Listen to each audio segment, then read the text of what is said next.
ओम नमो नारायणाय। जय श्री विष्णु। राजाओं में श्रेष्ठ, धर्म के जिज्ञासु और पुण्यपथ के अन्वेषी भक्तों, आज आप जिस दिव्य उपाख्यान का श्रवण करने जा रहे हैं वह केवल एक कथा नहीं, बल्कि गृहस्थ धर्म, पत्नी के महत्व और सत्य धर्म की सूक्ष्म महिमा को प्रकट करने वाला अत्यंत पवित्र प्रसंग है।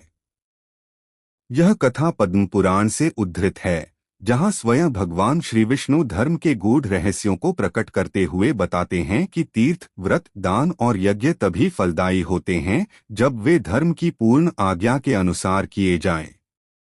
इस अध्याय में हम जानेंगे कैसे तीर्थों की दीर्घ यात्रा करने के बाद भी एक धर्मात्मा वैश्य को उसका फल प्राप्त नहीं हुआ, कैसे धर्म स्वयं प्रकट होकर गृहस्थ जीवन की सर्वोच्चता का उपदेश देता है, और कैसे पतिव्रता शुक्ला के सत्य और सतीत्व से देवता, पितर और स्वयं त्रिदेव प्रसन्न होते हैं।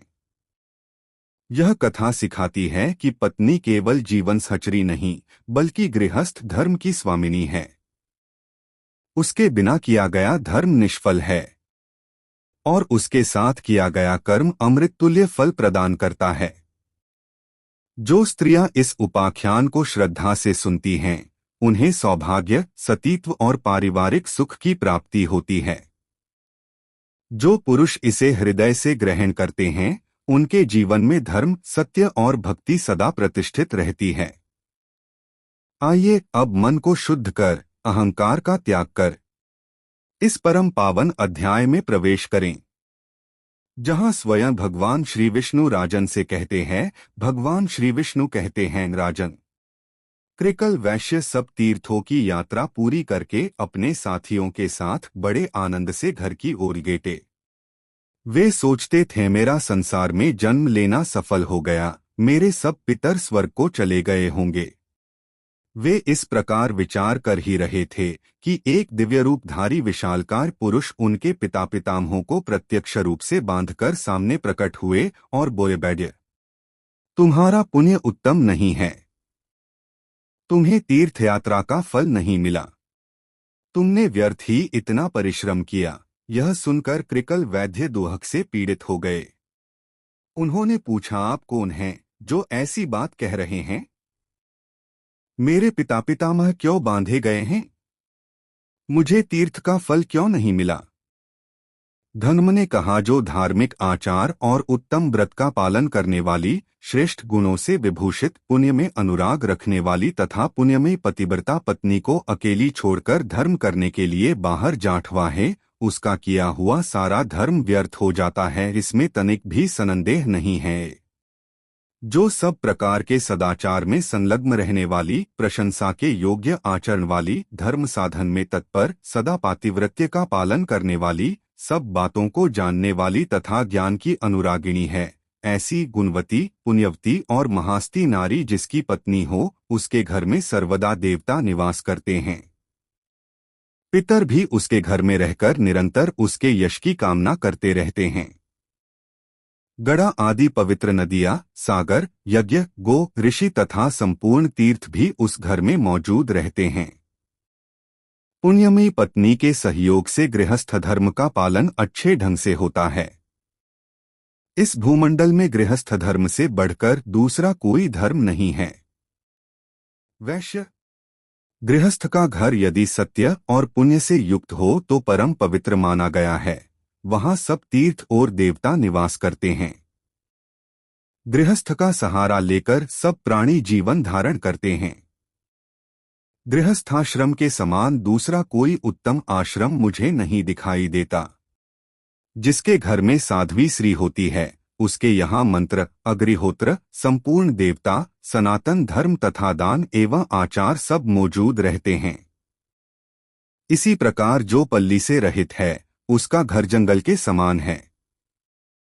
वहां किए हुए यज्ञ तथा भांति भांति के दान सिद्धिदायक नहीं होते। साध्वी पत्नी के समान कोई तीर्थ नहीं है, पत्री के समान कोई सुख नहीं है तथा संसार से तारने के लिए और कल्याण साधन के लिए पत्नी के समान कोई पुण्य नहीं है। जो अपनी धर्मपरायणा सती नारी को छोड़कर चला जाता है, वह मनुष्यों में अधम है। गृह धर्म का परित्याग करके तुम्हें धर्म का फल कहाँ मिलेगा? अपनी पत्नी को साथ लिए बिना जो तुमने तीर्थ में श्राद्ध और दान किया है, उसी दोष से तुम्हारे पूर्वज बांधे गए हैं।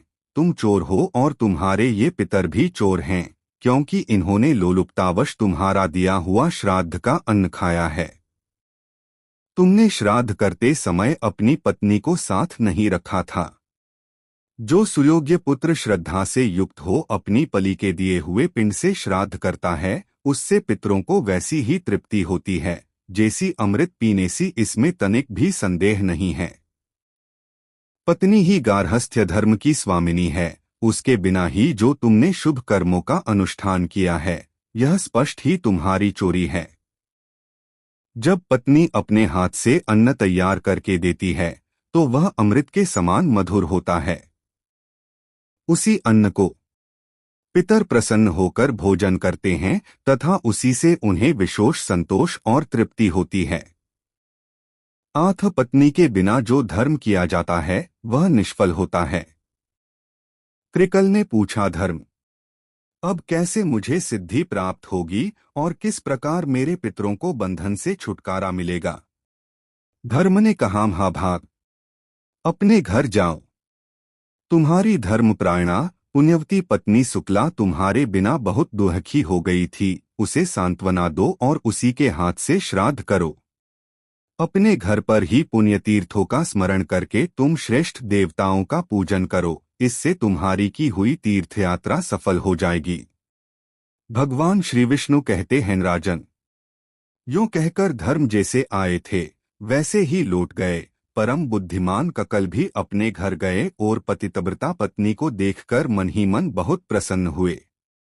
शुक्ला ने स्वामी को आया देख उनके शुभागमन के उपलक्ष्य में मांडलिक कार्य किया। तत्पश्चात धर्मात्मा वैश्य ने धर्म की सारी चेष्टा बतलाई।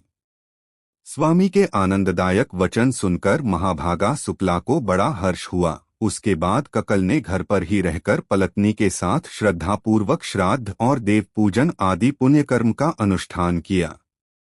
इससे प्रसन्न होकर देवता, पितर और मुनिगण विमानों के द्वारा वहां आए और महात्मा कुक और उसकी महानुभावा पत्नी दोनों की सराहना करने लगे।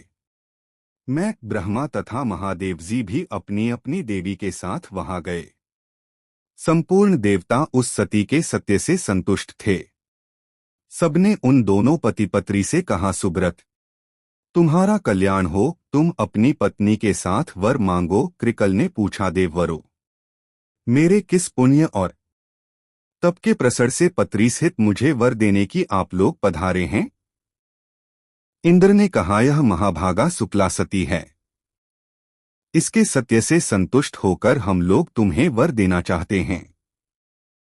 यह कहकर इंद्र ने उसके सतीत्व की परीक्षा का सारा वृत्तांत थोड़े में कह सुनाया। उसके सदाचार का महात्म्य सुनकर उसके स्वामी को बड़ी प्रसन्नता हुई। हर्षोल्लास से कृकल के नेत्र डबडबा आए।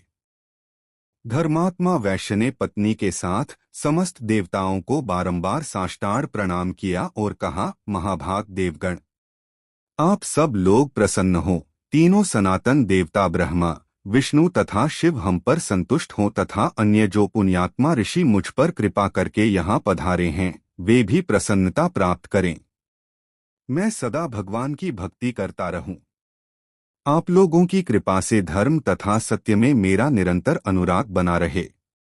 तत्पश्चात अंत में पत्नी और पितर के साथ मैं भगवान श्री विष्णु के धाम में जाना चाहता हूँ। देवता बोले, महाभाग, एवंस्तु यह सब कुछ तुम्हें प्राप्त होगा।